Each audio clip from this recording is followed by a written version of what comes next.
எங்கே நான் போனா என்ன எண்ணம் யாவும் இங்கேதான் உன் பேர மெட்டு கட்டி உள்ளம் பாடும் அங்கேதான் என் ஆசை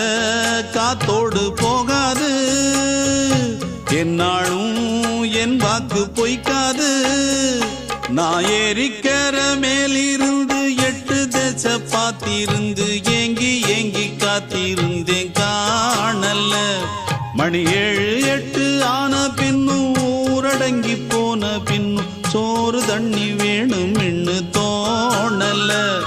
என் தெம்மாங்கு பாட்டை கேட்டு தென்காத்து ஓடி வந்து தூதாக போக வேணும் அக்கறையில் நான் உண்டான ஆசைகளை சொல்லாம பூட்டி வச்சு உள்ளார வாடுறேனே இக்கரையில் நான் ஏறிக்கர மேலிருந்து 8 தேச பார்த்திருந்து